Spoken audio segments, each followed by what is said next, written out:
Bonjour tout le monde, je suis heureux de vous retrouver. J'espère que vous allez bien. Alors, aujourd'hui, on va traiter un sujet qui est très intéressant, c'est le sujet de la paralysie faciale périphérique. Alors, la paralysie faciale, c'est la paralysie des muscles de la face, tout simplement, et l'idée à une lésion des nerfs faciaux. Le nerf facial qui correspond à la septième paire crânienne. Alors, selon le siège de la tête, on distingue deux types. On a la paralysie faciale centrale et la paralysie faciale périphérique. La paralysie faciale centrale arrive suite à une atteinte corticale et sous-corticale, et la paralysie faciale périphérique, elle est appelée aussi la paralysie faciale à Frégory, ou bien on dit la paralysie de Bell.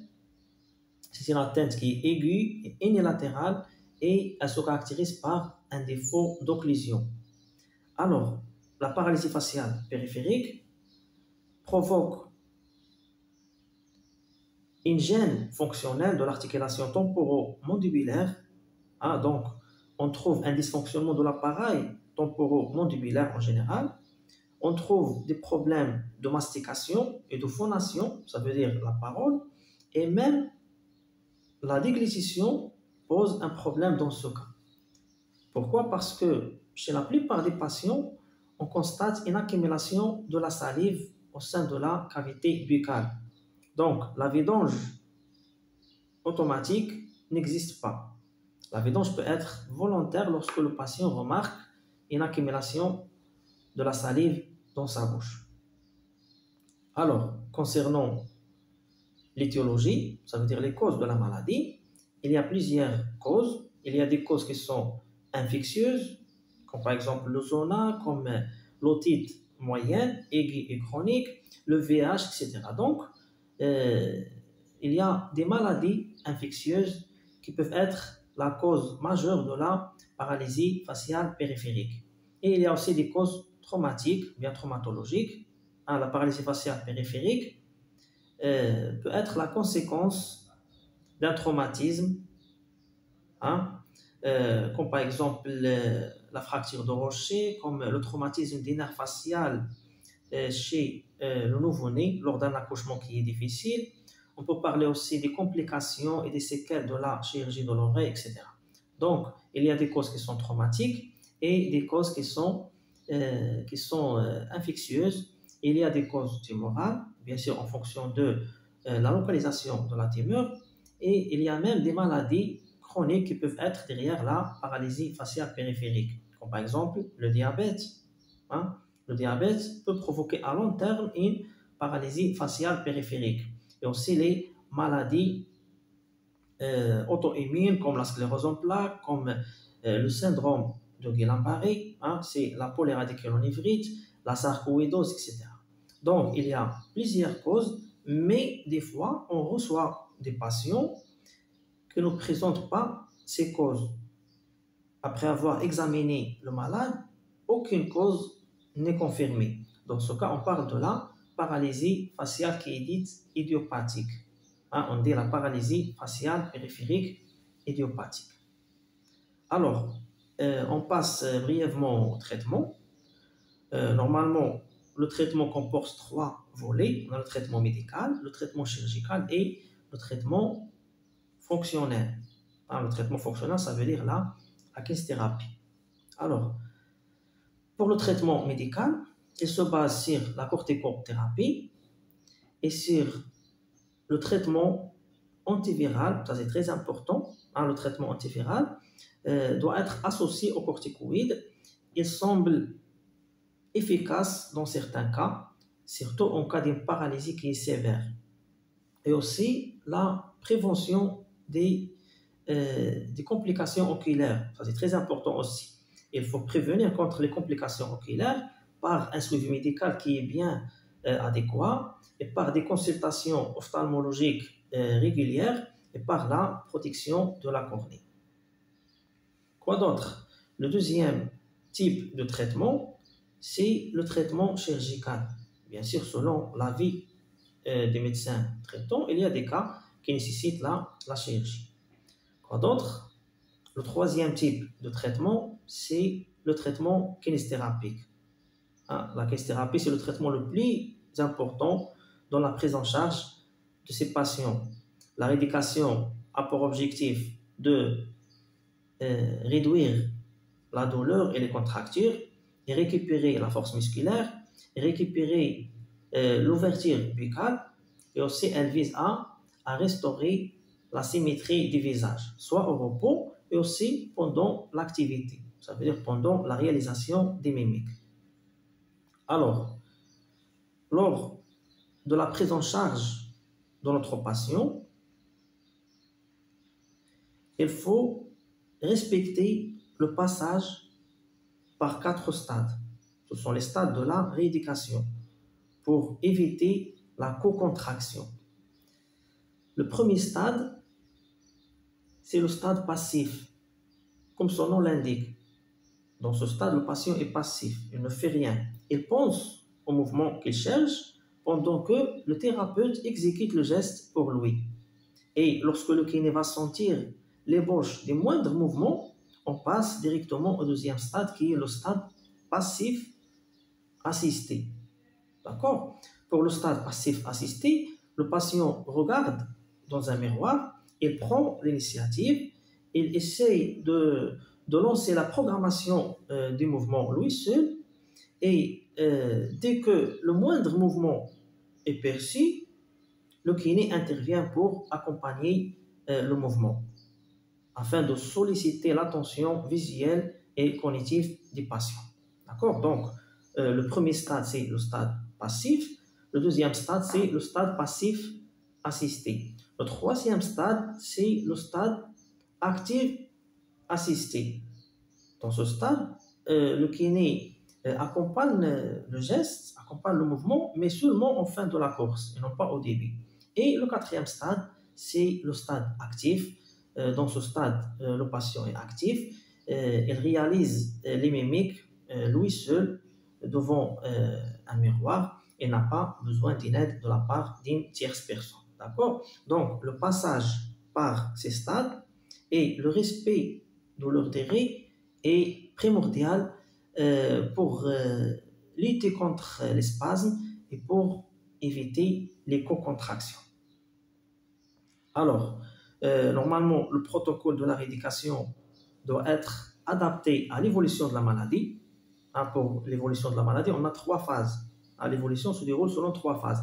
La première phase, c'est la phase flasque, c'est la phase initiale. La deuxième phase, c'est la phase de la récupération. Et la troisième phase, c'est la phase séquelaire. Alors, il y a plusieurs moyens qu'on peut les mettre en œuvre. Et parmi ces moyens, c'est la chaleur. Pour la chaleur, on utilise des coussins autochauffants à base d'acétate de sodium. C'est le seul moyen qui est indiqué et qui est autorisé dans ce cas. Les autres moyens de chaleur sont contre-indiqués. Pourquoi? Parce qu'il y a un risque de brûlure. Par exemple, les rayons d'infrarouge peuvent provoquer des brûlures et peuvent provoquer un dessèchement de la cornée. Donc, le seul moyen qui est indiqué et qui est conseillé, c'est le coussin autochauffant. Mais avant d'appliquer la chaleur, il faut d'abord tester et contrôler et vérifier la sensibilité du visage, qui est sous le contrôle du nerf trigeminal. Hein? Le nerf trigeminal qui correspond à la 5e paire crânienne. D'accord? D'autre part, il est interdit d'appliquer la chaleur sur les yeux et sur le cou pour des raisons vasculaires. Quoi d'autre? Le deuxième moyen, c'est la massothérapie. On fait un massage externe qui doit être appliqué normalement s'il y a des œdèmes post-traumatiques et surtout lymphatiques, et le massage interne, c'est ce qu'on appelle le massage endobuccal. Quoi d'autre? On fait aussi la mobilisation passive de l'articulation temporomandibulaire, ça c'est très important aussi. Le quatrième moyen, c'est la posture. Hein, la posture. On fait des postures pendant 15 à 20 minutes vers la fin de chaque séance à l'aide d'une bande autocollante qui doit être appliquée au niveau du côté sain. en étirant la joue vers le côté pathologique. Quoi d'autre? On peut parler aussi de la réalisation des mimiques. C'est ce que j'ai déjà dit tout à l'heure. Le patient doit réaliser les mimiques devant un miroir en fonction des muscles qui doivent être sollicités. Et bien sûr, on doit respecter les stades que j'ai déjà expliqués tout à l'heure. Le stade passif, le stade passif assisté et le stade actif assisté, puis le stade actif. Quoi d'autre? La partie la plus importante dans la prise en charge kinésithérapique de ces patients, c'est quoi? C'est l'éducation thérapeutique. Ça veut dire l'éducation du patient à sa maladie. Le patient doit comprendre la maladie, il doit comprendre le traitement, il doit être actif pour assister et pour participer lui-même à sa guérison par la réalisation des mimiques chez lui à domicile et par le respect des conseils d'hygiène. Hein. Et il ne faut pas mâcher le chewing-gum. Hein. C'est un point qui est très important. Hein. Parce qu'il y a des erreurs sur le terrain. Il y a des kinésithérapeutes et des médecins qui conseillent leurs patients de mâcher le chewing-gum. Et ça, c'est grave. C'est une grande erreur. Le chewing-gum est interdit et contre-indiqué comme l'électrothérapie. Hein, on n'a pas parlé de l'électrostimulation dans le protocole parce qu'il est contre-indiqué. D'accord? Pourquoi? Parce que lorsque la maladie dépasse la phase initiale, qui est la phase flasque, la pratique et l'application de l'électrostimulation peut être la cause de l'installation d'un spasme facial unilatéral. Et lorsque je dis le spasme facial unilatéral, je parle de plusieurs formes, parce que ce spasme peut se manifester selon plusieurs formes. Il peut se manifester par une hypertonie, ça veut dire un tonus qui est très élevé des muscles de l'hémiphase qui est atteint, et il peut se manifester par les secousses cloniques. Ce sont des contractions qui sont brusques et qui sont répétitives et rythmiques au niveau de la face. Et aussi parmi les formes cliniques de ce spasme, c'est quoi? Ce sont les syncynésies. Les syncynésies, ça veut dire quoi? Ça veut dire les mouvements involontaires qui arrivent au cours d'un mouvement volontaire, tout simplement. Lorsque je vois quelqu'un qui est en train de parler, la parole, c'est un mouvement volontaire. Au moment de la parole, on remarque des contractions musculaires qui sont rapides et qui sont involontaires et incontrôlables au niveau de l'hémiphase qui est atteint. C'est ce qu'on appelle les syncynésies. Donc, les syncynésies, les secousses cloniques et l'hypertonie, ce sont des complications qui sont néfastes, qui peuvent s'installer suite à la pratique de l'électrothérapie. Donc, l'électrothérapie est contre-indiquée surtout dans la deuxième et la troisième phase. Ça veut dire la phase de récupération et la troisième phase qui est la phase séquelaire. D'accord? Et aussi le chewing-gum. Le chewing-gum peut provoquer le spasme facial unilatéral. Je pense que c'est clair. Il a été confirmé dans le livre Le quotidien des médecins. Vous pouvez chercher ce livre et l'acheter. Dans ce livre, il a été confirmé que le traitement préventif contre les syncynésies, contre le spasme facial unilatéral et contre l'hypertonie est primordial en cas d'une paralysie faciale périphérique. Raison pour laquelle, dans le cadre de la rééducation faciale, il faut éviter le chewing-gum ainsi que l'électrothérapie. Donc, brièvement, je récapitule pour le traitement kinésithérapique. On a parlé de